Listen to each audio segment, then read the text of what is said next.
السلام عليكم ورحمة الله تعالى وبركاته. نتمنى هذا الفيديو لقاكم نتوما في احسن الاحوال. اليوم غنحضر معكم واحد لاطارت بعجين بريزي بلا كريم باتيسري وبالسسنو اللي تجي جد رائعة. بلا ما نطول معكم غنمروا مباشرة لإعطاء المقادير وطريقة التحضير. بسم الله. اليوم غنحضر معكم واحد لاطارت تجي جد رائعه بالعجين بريزي. انا نديرها معكم، خدمها معكم شحال من مره في القناه وماشي مشكل. غادي نعاود معكم المقادير. تناخذ نص ربعه ديال الزبده اما حيوانيه او نباتيه، تنزيد عليها نص كاس ديال الماء بارد من الثلاجه و 125 غرام اي اللي هي نص ربعه تاع الزبده مقطعه مكعبات هي تكون بارده، ومعلقه كبيره ديال السكر ومعلقه صغيره ديال الخميره الكيماويه وقبصه ديال الملح. وهاد المقدار تيدخل تقريبا 375 غرام تاع الدقيق. دابا غادي نجي نبدا نبسطها معكم تتبسط مزيان باش نديرها على المول ديال لاطارت. العجين ديالي دابا فاش بسطو مزيان غادي ناخذ المول فين غندير لاطارت، غنعبرو غادي يجيني هو هذاك. كناخذ العجين البريزي وكنرويها على هذا الكياك وكنبدا نحط فيها على المول.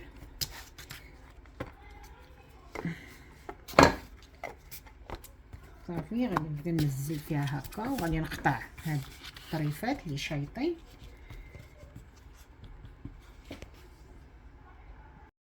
من بعد ما بسطت العجين ديالي على المول، شوفوا وخليتها رقيقه، شوفوا غادي ناخذ الفرشيطه وغادي نبدا نتقفاها على هذا الشكل، غنتقبها مزيان.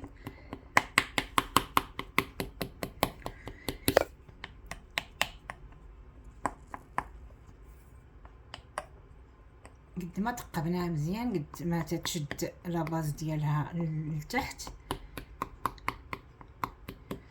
خديت بيضه وطربتها وغادي ندهنها مزيان.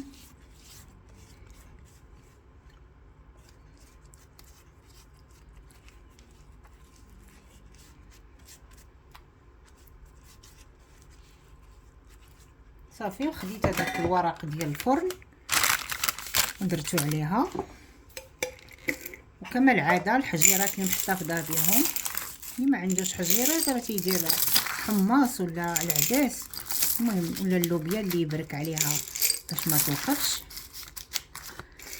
صافي وغادي ندخلها للفران حتى تطيب وغادي نوريكم الشكل ديالها وغادي نمشي نخدم معكم لا كريم باتيسري. باش غادي نحضر معكم الكريمه باستيليرا تنحتاج نصف لتر ديال الحليب، من الاحسن يكون كامل الدسم، وكنضيف ليه شويه ديال السائل ديال الفاني وغادي نخليه حتى يبدا يطبخ وبغى يطلع.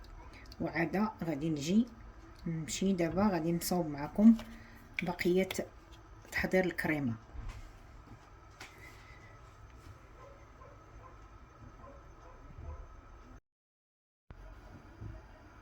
كناخذ 5 الصفر ديال البيض، هنا وجدتهم درتهم مع واحد الكيس ديال الفاني.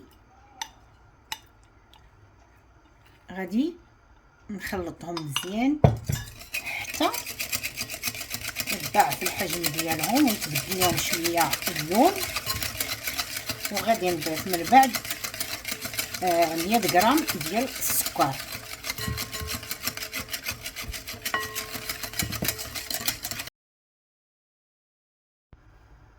ملي خلط 5 الصفر ديال البيض مزيان غنضيف ليه السكر وما نزكاش من التحريك اللي هو 100 غرام ديال السكر.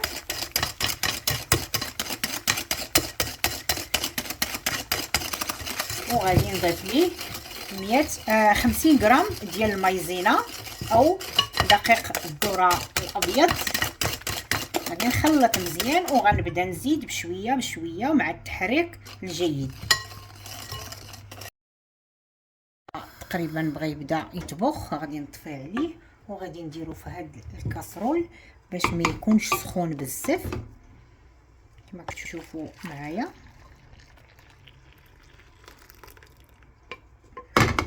لا تكستور ديال المايزينا والصفار ديال البيض هكا خاصو يكون بحال شي كريم، ما نزكاش من تحرك حتى نوصل لهاد التكستور. وغادي نبدا بين ما برد هاد الحليب غادي نبدا نضيف بشويه بشويه وانا كنحرك حتى نكمل الكميه ديال الحليب. القوام ديال الكريمه ديالي شوف كيولى دابا الحليب بدا تيفتر، وغادي نبقى نصب بشويه بشويه وما نزكاش من الخلاط حتى نكمل الكميه ديال الحليب. وغادي نرجعو الكاميله فين كان حتى تولي ليا الكريمه ثقيله.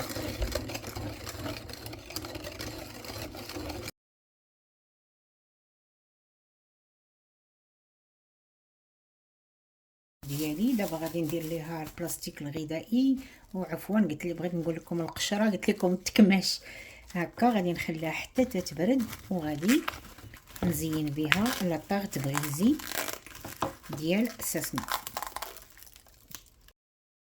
شوفوا نتوما شوفوا راه طيبه مزيان وخرجت كاع مجوخه. دابا غادي ناخذ الكريمه اللي حضرت معكم غنديرها في هاد الجيب الحلواني باش نعمر الكريمه.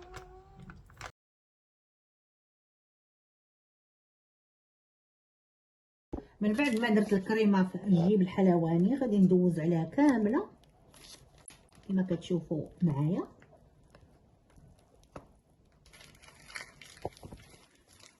غنبقى هكا حتى تتعمر وغادي نجي نزينها بالساسمو اللي غسلت ونظفت. من بعد ما دوزت عليها بلا كريم باستير باتيسري خديت ساسنو بروبي غتنمت الفرصه ديال الموسم ديال ساسنو. وغادي نبدا غاديه هكا نزين في لاطاغت ديالي حتى نعمرها، وغادي ناخذها وغادي ندهنها بالنباج باش تبقى تبري. وتيبقى هذا هو الشكل ديال لاطارت اللي حضرت.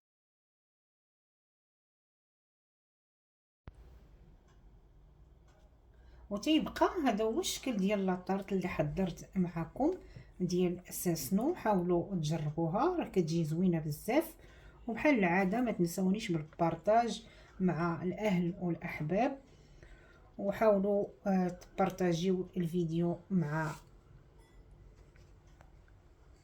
الجميع. والى اللقاء في فيديو قادم ان شاء الله.